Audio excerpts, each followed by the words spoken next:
Tes 1 2 3. Halo semuanya, selamat siang. Wah, sudah lama, bukan sudah lama, baru tadi malam sebenarnya aku bahas ya video tentang Solana ya. Dan gak lama berselang sebenarnya udah kelihatan banget guys ya. Ini Solana tuh lumayan ramai tadi malam videonya ya. Nah, kalau kita lihat gak lama berselang Bitcoin tadi malam langsung membentuk sebuah pola yang mengecoh orang-orang. Nah, sebenarnya aku udah sedikit curiga ya dari jam berapa ini, jam 10 ya. Pokoknya setelah mendekati closing jam 11, closing 4 jam. Di sini udah ada dua rejection. Yang pertama itu sekitar jam berapa ini ya? Ya ini siangnya ya. Kemudian kejadian lagi malam ya. Dia naik spike kemudian reject di EMA 50 ya, bukan MA ya, ini EMA. Kalau aku pakai di Binance itu EMA 50 1 2 3 kali rejection, dan ini kalau dilihat kita masih 95 ya. Dan nggak lama ya langsung jeblos tuh 95 tuh. Nah, ini 96 95 di sini yang waktu reject langsung jeblos satu candle panjang, dan kalian tahu apa yang terjadi? Yes, benar banget. Dia jemput hutangnya. Ya, ingat yang aku bilang, hutang adalah hutang harus dibayar. Dan aku kira ini udah bayar, ya kan? Ternyata belum, dia mau fill semuanya ya. Karena apa? Karena liquidity orang yang ngelong duluan itu berada di sini sehingga menimbulkan sebuah imbalance atau ketidakseimbangan order kayak gitu. Ya, jadi logikanya kayak gini. Ini kan terjun ya. Terus ada yang ngelong duluan, sebelum bandarnya masuk. Naik lah ya, bandarnya nggak terima gitu. Bandarnya mau, kenapa mau mereka masuk juga, makanya dibalikin lagi sama orang yang early long di sini, dibalikin lagi candlenya. Biar apa? Biar mereka yang masuk di sini, dan yang di sini tuh kena liquid atau ya SL plus atau tertepek lah gitu lah ya, karena mereka udah cuan gitu. Gimana menurut kalian? Itulah dia kalau kita pakai yang namanya order block. Oke. Nah, setelah itu ya, setelah kejadian kalian bisa lihat ya, ini aku hapus. Benar-benar murni dia menjemput weeknya aja guys ya. Nah, kalian bisa lihat ini pas banget.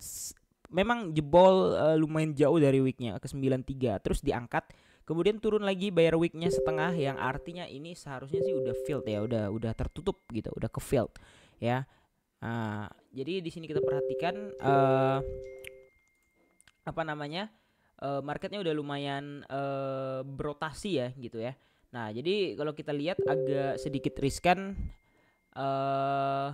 apa sih? Agak sedikit riskan itu ya, mulai lumayan aman kayak gini ya. Nah, bentar kita lihat. Oke. Nah, di sini ya. Nah, ini kita hapus dulu yang ini ya. Nah, jadi marketnya ya mulai membentuk pola-pola reversal, dan ini udah reversal. Apakah ini termasuk bullish engulfing atau enggak aku kurang tahu juga, tapi yang jelas di sini kita udah dikasih kayak sejenis retest ya. Dan target selanjutnya tadi aku udah hitung pakai Fibo ya, area ini lagi, dimana area ini adalah area kemarin terjadi rejection untuk semua pair, semua apa namanya, semua pergerakan. Nah, jadi targetku adalah di area itu lagi, dia mengalami yang namanya adalah correction gitu ya. Nah, jadi harus dibalikin ke area ini, karena jujur ini udah membentuk new demand tebal di 4 jam, tebel banget gitu ya. Karena target kita kan ke 102, ini kayaknya literally sulit. Dan kalau melihat market structure kayak gini, ini possible banget sih kayaknya diseret ke bawah ke area 89.000, possible ya. Tapi aku nggak bilang bakal ke sana, tapi possible gitu. Ya, sementara koin-koin lain kayak ya masih bagus lah. Ethereum juga kayak stable aja ya, di situ-situ aja, nggak bergerak kemana-mana. Kemarin juga sempat naik kemudian reject ya, tapi sayangnya nggak merah. Kalau merah ini shooting star ya. Dan aku nggak tahu apakah di market lain, biasanya kan ada beda-beda candlenya, di market A kayak gini, market B kayak gini, tapi aku pakai yang Binance ini nggak shooting star kayak gitu, hampir dikit lagi shooting star. Nah, jadi ini udah menimbulkan banyak banget out yang kebakar, tapi ada juga sih yang kayak wah langsung mantul ya. Sebenarnya ini ketolong sama BTC Dome sih. BTC Dome itu udah lumayan turun ya. BTC Dominance itu udah lumayan turun. Nah, ini sempat naik lagi guys, dikit guys ya. Nah, jadi target aku dia ya naik kan, kemudian reject ya. Apa? Ya ini kan break ya. Oke, kita gambar. Mungkin salah gambarnya. Oh, sama sih, benar. Ya bisa dibilang ini fails breakout, dan ini juga major resistance-nya yang harusnya kalau misalnya di sini dia akan turun ya. Jadi target aku untuk BTC Dome dia mengalami penurunan. Targetnya di 58.000. Ya gimana menurut kalian? Valid atau enggak ya? Cuman yang jelas di sini untuk 61% ini sangat-sangat tinggi dan sangat-sangat berbahaya untuk altcoins.